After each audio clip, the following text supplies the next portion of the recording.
कहते हैं दिल्ली दिल भरों की है, दिल जलों की है।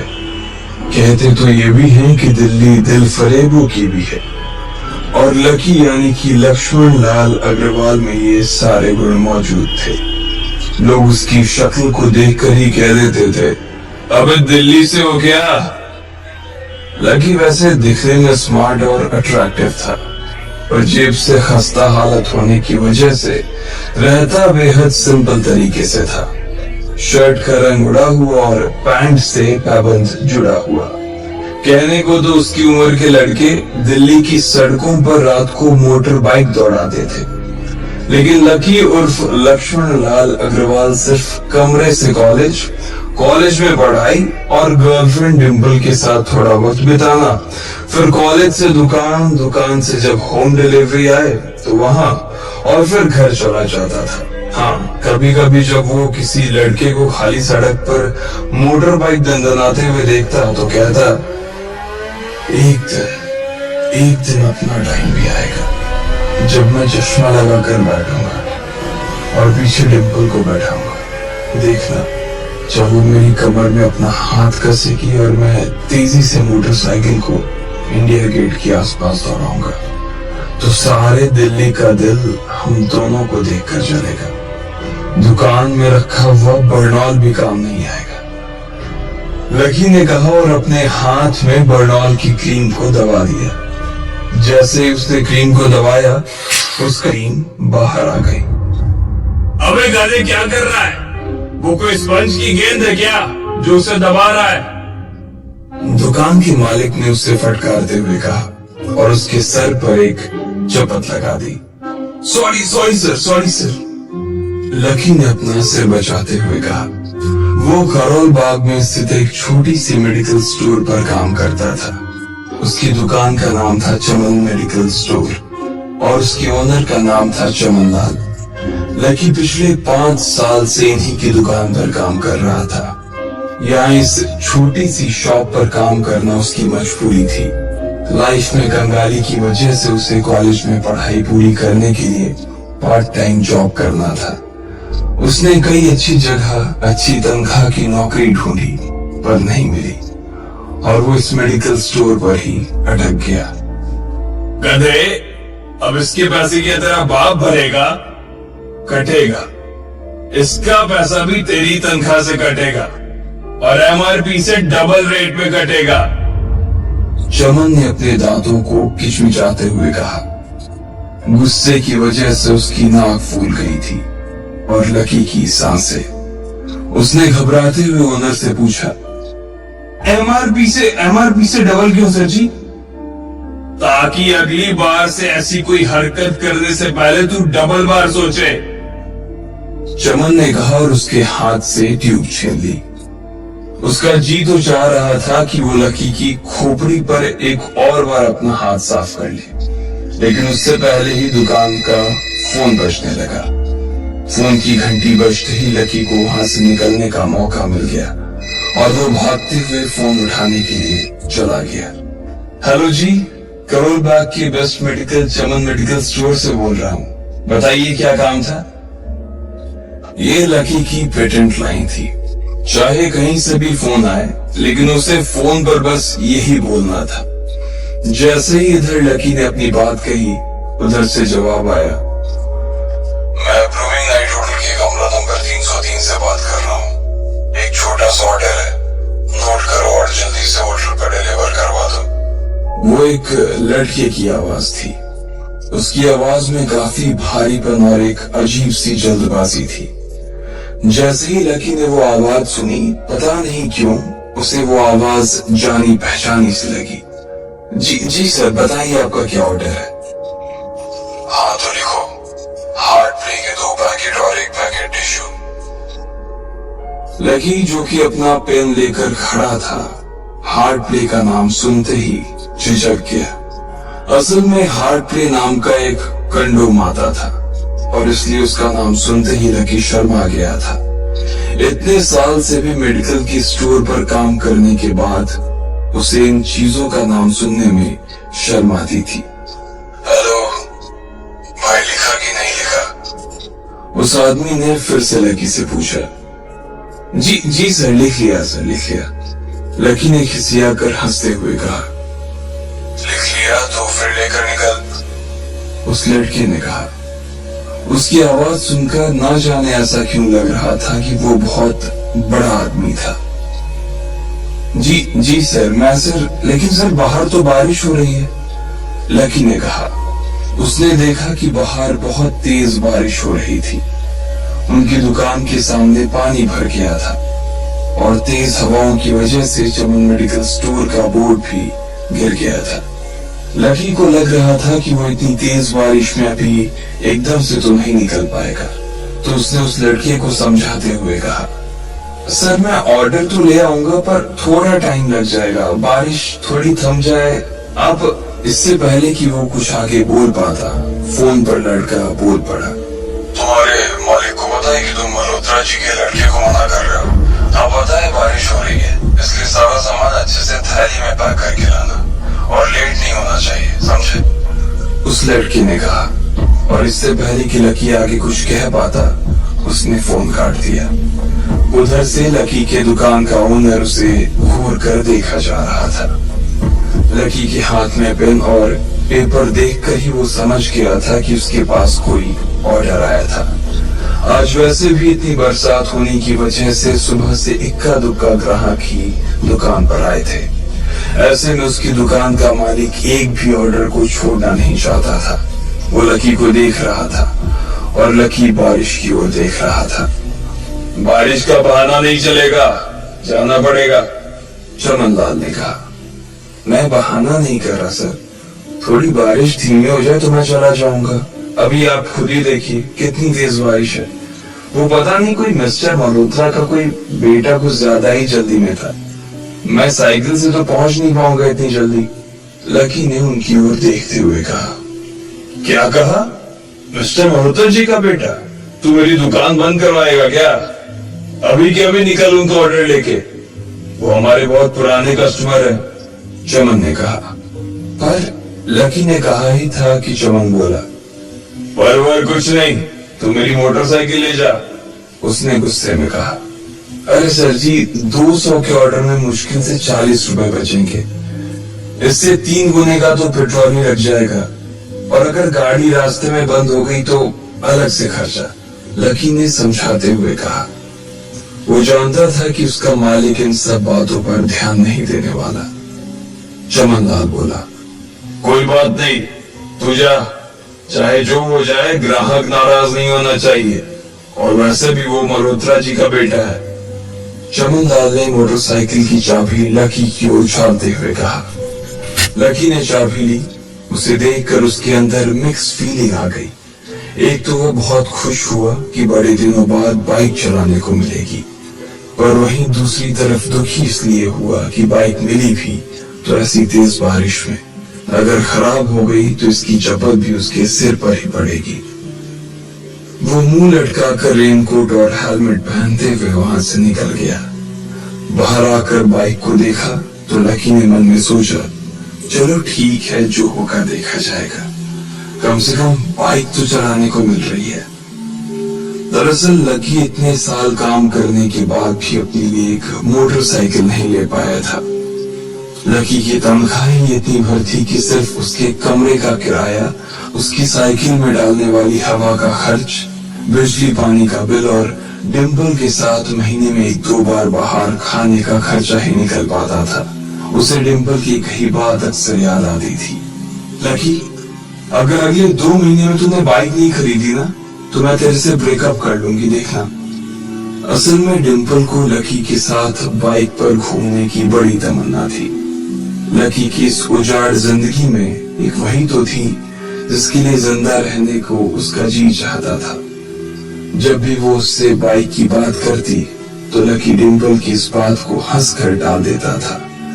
वो अपने मन में इस बात को अच्छे से जानता था कि डिम्पल उससे बहुत प्यार करती थी और वो उससे कभी छोड़कर नहीं जा सकती थी। वो दोनों एक दूसरे में ऐसे घुले मिले थे जैसे बादल बरसात में घुल जाती है। लकी को डिम्पल बहुत पसंद थी और वो उसके लिए दुनिया जहां की खुशियां खरीद कर ला देना चाहता था। वो चाहता था कि एक दिन वो डिम्पल को प्लेन में बैठाए, लेकिन उसके ये सब ख्वाब इस कम तनख्वाह की नौकरी की वजह से कभी पूरे नहीं होने वाले थे। पर आज उसके पास एक मौका था। वो डिम्पल को अपने साथ इस बारिश में राजपथ घुमाना चाहता था। वो उसे दिल्ली दिखाना चाहता था। चमनलाल को देने के लिए उसने पहले से ही बहाना सोच रखा था। बस जल्दी से वो ये डिलीवरी देकर सीधे डिम्पल के पास ही जाने वाला था। उसने होटल ब्लूमिंग नाइट के बाहर मोटर बाइक पार्क की और सीधे होटल के अंदर चला गया। लकी ने रिसेप्शन पर पहुंचकर नमस्ते करते हुए रिसेप्शनिस्ट को बोला, जी मैं चमन मेडिकल स्टोर से आया हूँ, रूम नंबर 303 का ऑर्डर था सर। रिसेप्शन पर खड़ा आदमी उसके हाथ में काली थैली को देखकर समझ गया था कि उसमें क्या था, और वो मंद ही मंद मुस्कुराते हुए बोला, 3rd फ्लोर पर है, लिफ्ट से चले जाओ, रेनकोट ही उतार देना। जैसा उस आदमी ने कहा, लकी ने ठीक वैसा ही किया और लिफ्ट में चढ़ने के कुछ ही देर बाद वो 3रे माले पर पहुंच गया था। वो रूम नंबर 303 के बाहर पहुंचा और उसने डोरबेल बजाई। जैसे ही दरवाजा खुला, लकी ने थैली आगे बढ़ाते हुए कहा, नमस्ते, मैं चमन मेडिकल स्टोर से लकी, ये आपका। इससे पहले कि लकी आगे कुछ कह पाता, उसकी आंखें फटी की फटी रह गई थी। उसने अपने सामने जो देखा, उसके बाद उसे ऐसा लगा कि बंद छत के नीचे भी उसके ऊपर आसमान से आकर एक जोरदार बिजली गिर गई थी। उसके सामने एक लड़की खड़ी थी। वो लड़की और कोई नहीं बल्कि उसकी गर्लफ्रेंड डिम्पल ही थी। उसने एक पर्पल कलर का नाइट गाउन पहन रखा था। उसके काले घने बाल गीले थे और उसने उन्हें अपने कंधे पर फैला रखा था। उसकी खुशबू से ही ये चीज साफ पता चल रही थी कि वो अभी अभी नहा कर आई थी। डिम्पल, तुम यहाँ क्या कर रही हो? लकी को अपनी आंखों पर विश्वास ही नहीं हो रहा था। उसने 2 बार अपनी पलकें झपका कर देखा, लेकिन दोनों बार ही उसे अपने सामने डिम्पल ही नजर आई। तुम यहाँ क्या मेरा पीछा करते हुए आए हो लकी? डिम्पल ने उल्टा उसी के ऊपर पलटवार करते हुए कहा। लकी को देखकर उसके दिल की धड़कन भी तेज हो गई थी। उसे उम्मीद नहीं थी कि लकी यहाँ आ जाएगा। उसने ना तो सुबह से उसे फोन किया था और ना ही उसके मैसेज का कोई जवाब दिया था। वो अपने मन में सोचकर बैठी थी कि वो अगले दिन खुद ही उससे मिलकर बोल देगी कि उसकी तबीयत खराब थी। डिम्पल बेबी, क्या हो गया? किससे बात कर रही हो? अचानक से एक गबरू जवान सा लड़का दरवाजे के पास आकर खड़ा हो गया था। उसने बनियान पहन रखी थी। लकी उसे पहचान गया था। साले राहुल के बच्चे, तेरी हिम्मत कैसे हुई मेरी डिम्पल को हाथ लगाने की? लकी ने जैसे ही राहुल को देखा, उसके तन बदन में मानो आग सी लग गई थी। वो उसे इस वक्त इतना बुरा मारना चाहता था, इतना बुरा पीटना चाहता था, जिसकी कोई हद सीमा नहीं थी। लकी जिस कॉलेज में पढ़ता था, राहुल और डिम्पल भी उसी में पढ़ते थे और वो कॉलेज राहुल के फादर का ही था। डिम्पल ने राहुल के पिता की एक कंपनी में जॉब पकड़ ली थी और राहुल उस पर बहुत लाइन मारता था। लकी ने 1-2 बार डिम्पल को उससे दूर रहने के लिए भी कहा, लेकिन डिम्पल ने उसे ये कहकर डाल दिया था कि वो सिर्फ अच्छे दोस्त थे। आज भी इससे पहले कि वो आगे बढ़ता, डिम्पल उन दोनों के बीच आ गई। रुक जाओ, डिम्पल ने गुस्से में कहा और लकी के सीने पर हाथ रखकर उसे रोक दिया। लकी लंबी सांसें ले रहा था और कुछ ही सांसों के बाद उसका गुस्सा शांत हो गया। अब डिम्पल के पास भी छुपाने के लिए कुछ नहीं था, इसलिए उसने लकी से कहा, लकी, आज से तुम्हारा और मेरा ब्रेकअप। ब्रेकअप? लकी के पैरों के नीचे से जमीन खिसक गई थी। उसकी आंखें नम हो गई। लकी को उसकी बातों पर विश्वास नहीं हो रहा था। उसने डिम्पल की ओर देखा और बोला, डिम्पल, हम पिछले 1 साल से एक दूसरे के साथ हैं और तुम हो कि मुझसे ब्रेकअप करना चाहती हो? अरे मैं तो तुम्हारे लिए नई बाइक लेने वाला था। चल रहने दे, आज ही याद आई है तुझे बाइक की। अरे तेरे पास मुझे बाहर घुमाने के लिए, खिलाने पिलाने के लिए पैसे तो है नहीं, तू कहां से लेगा बाइक? और अगर ले भी लेगा तो उसमें पेट्रोल कहां से डलवाएगा? तेरी 8,000 रुपए महीने की नौकरी, उसमें होगा ये सब? लोग हंसते हैं मेरे ऊपर जब मैं सरोजनी में तेरे साथ घूमती हूँ। मैं ऐसी लाइफ नहीं जीना चाहती लकी। मैं तेरी तरह गरीब नहीं रहना चाहती। तूने मुझे फंसाया था, उल्लू बनाया था तूने मुझे, इसलिए मैंने राहुल से मैचअप कर लिया है। आज से यही मेरा बॉयफ्रेंड है, डिम्पल ने गुस्से में कहा। अच्छा तो बेबी ये है तुम्हारा वो बेकार सा एक्स बॉयफ्रेंड? राहुल ने पूछा और डिम्पल के बगल में आकर खड़ा हो गया। फिर उसने लकी के हाथ से थैली उठाई और उसमें से हार्ड प्ले का पैकेट निकालकर उसे चिढ़ाने के लिए उसे हवा में लहराने लगा। बाप रे, इससे बदकिस्मत इंसान इस दुनिया में और कौन होगा? राहुल ने उसकी टांग खींचते हुए कहा। लकी के पास उसकी बात का कोई जवाब नहीं था। उसने गुस्से से डिम्पल की ओर देखा और अपनी हाथों की मुट्ठी भींच ली। फिर वो वहां से निकल गया। अबे पैसे तो ले जा, सब कुछ फ्री में देता जाएगा क्या? राहुल ने जोर से ठहाके लगाते हुए कहा, लेकिन लकी बिना उसकी बात सुनते ही निकल गया। उसके दिमाग में डिम्पल के कहे शब्द गूंज रहे थे। उसने कभी सपने में नहीं सोचा था कि डिम्पल उसके साथ कुछ ऐसा भी कर सकती थी। जिस इंसान के लिए वो इतना कुछ करना चाह रहा था, उसे उसकी कोई कदर ही नहीं थी। लकी इतना हताश हो गया था कि बुरी तरह से रोने लगा। इस बार वो लिफ्ट से नहीं बल्कि सीढ़ियों से नीचे उतरा और एक सीढ़ी उतरने के साथ उसके आंसू आंखों से छलकते जा रहे थे। जब उसकी आवाज सुनकर कुछ लोग अपने कमरे से बाहर आए तो लकी ने तुरंत अपने आंसू पोंछे और तेजी से वहां से भाग गया। उसे जिंदगी में पहली बार प्यार हुआ था और पैसों की कमी की वजह से न सिर्फ उसका प्यार बल्कि उसकी पूरी जिंदगी बर्बाद हो गई थी। लकी जैसे ही बाहर आया तो उसने देखा कि बाहर अंधेरा हो गया था। आसमान में तेज बिजली कड़की और बारिश जो थमी थी एकाएक फिर से झमाझम बरसने लगी। ये देख लकी के थमे हुए आंसू एक बार फिर से छलक गए। उसका दिल बुरी तरह से डूब चुका था, लेकिन उसे इस बात की खुशी भी हो रही थी। आखिर आज उसे डिम्पल का असली चेहरा नजर आ गया था। वो तो उसके साथ घर बसाने की सोच रहा था, लेकिन अच्छा हुआ कि उसने पहले ही उसका घर बर्बाद होने से बचा लिया। लकी को दुख तो बहुत हो रहा था, पर उसे ये भी लग रहा था कि उसे आगे चलकर यही दुख उसे खुशी देने वाला था।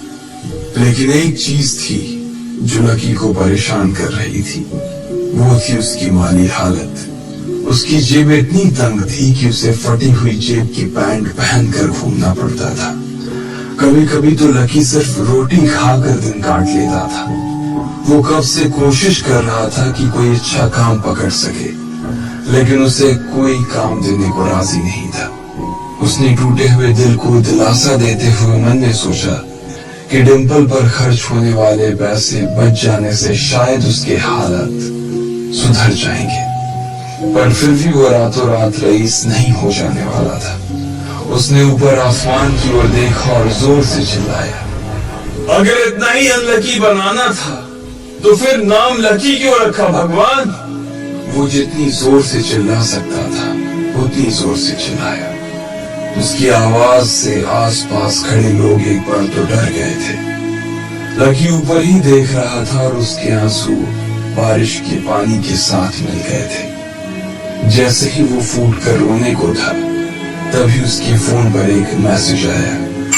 जैसे ही लकी ने अपना फोन निकालकर उस मैसेज को पढ़ना शुरू किया, उसकी तो आंखें ही चमक गई। अचानक उसके आंसू हंसी में बदल गए और वो जोर जोर से वहीं सड़क पर नाचने लगा। उस मैसेज में लिखा था, परिवार की रिसर्च और परिवार के निर्णय के हिसाब से अग्रवाल परिवार का वारिस लक्ष्मण लाल अग्रवाल उर्फ लकी ने गरीबी अभ्यास की परीक्षा को पास कर लिया है और आज से ही वो उस जमीन और उस जायदाद का मालिक हो जाएगा जो परिवार ने उसके नाम कर रखी थी। ये कैसा मैसेज था? आखिर कौन था लकी? क्या थी उसकी असलियत? और वो कैसे रातों रात ही अनलकी से लकी हो गया था? आपको क्या लगता है, क्या होंगे इन सभी सवालों के जवाब? कमेंट बॉक्स में कमेंट करके जरूर बताएं और सभी सवालों के जवाब को जानने के लिए सुनते रहिए इंस्टा मिलेनियर सिर्फ पॉकेट एफएम पर।